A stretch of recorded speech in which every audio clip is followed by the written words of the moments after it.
BTV 전주방송은 시청자의 뉴스보도 참여기회 확대를 위해 주민들이 직접 취재한 뉴스를 전해드리고 있습니다.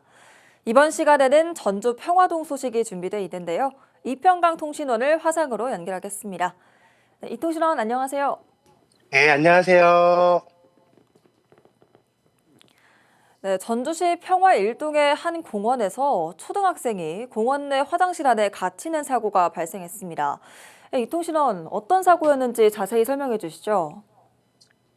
네, 이 사고는 지난 5월 4일 오후 평화일동 어린이공원 생태놀이터 내 여자 화장실에서 발생했습니다. 놀이터에서 놀던 초등학생 A 양이 혼자 화장실에 들어갔다가 문이 열리지 않아 갇히게 된 겁니다. 아이는 문을 여러 차례 밀고 당기며 탈출을 시도했지만 실패했고 결국 비상벨을 눌러 구조를 요청했습니다. 이후 경찰이 출동 중이던 상황에서 아이가 화장실에 너무 오래 머무는 걸 이상하게 여긴 아버지가 직접 화장실로 갔고 안에서 들려오는 울음소리를 듣고 문을 열어 구조했습니다. 그 순간 아이는 비상벨을 눌렀는데 경찰이 오면 혼나는 건 아니에요? 하며 걱정했다고 합니다. 스스로 나오지 못한 상황에서 경찰까지 출동하는 게 혹시 허위 신고가 되는 건 아닌지 불안해했던 건데요.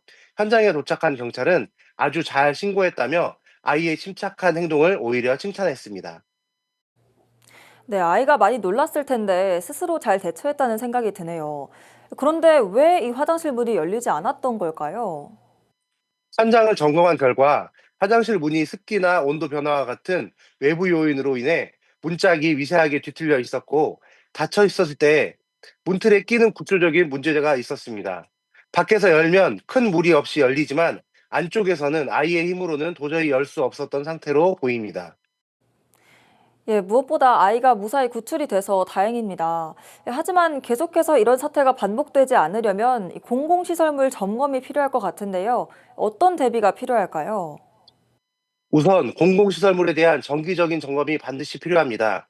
특히 어린이들이 자주 이용하는 공간은 작은 결함도 위험으로 이어질 수 있기 때문에 더 꼼꼼한 관리가 요구됩니다. 또 아이들에게는 다음과 같은 생활 안전 교육이 필요합니다.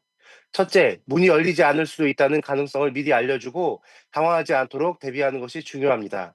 둘째, 비상벨은 위험할 때 사용하는 것이며 누른다고 해서 혼나는 일이 아니라는 걸 분명히 가르쳐야 합니다. 특히 허위 신고는 일부러 거짓으로 구조 요청을 하는 경우를 말하며 이번처럼 실제로 위험한 상황에서 비상벨을 누르는 건 매우 잘한 행동이라는 걸 반복해서 설명해 줘야 합니다. 셋째, 문이 안 열린다고 해서 무리하게 힘을 쓰기보다는 도움을 요청하거나 비상벨을 이용하는 것이 가장 안전한 선택이라는 점을 알려줘야 합니다. 예, 이번 사건은 다행히 큰 피해 없이 마무리가 됐지만 공공시설에 대한 주기적인 점검과 아이들을 위한 생활 속 안전교육이 얼마나 중요한지 다시 한번 생각해 보게 됩니다. 여기까지 듣겠습니다. 이평강통신원 수고하셨습니다. 네, 고맙습니다.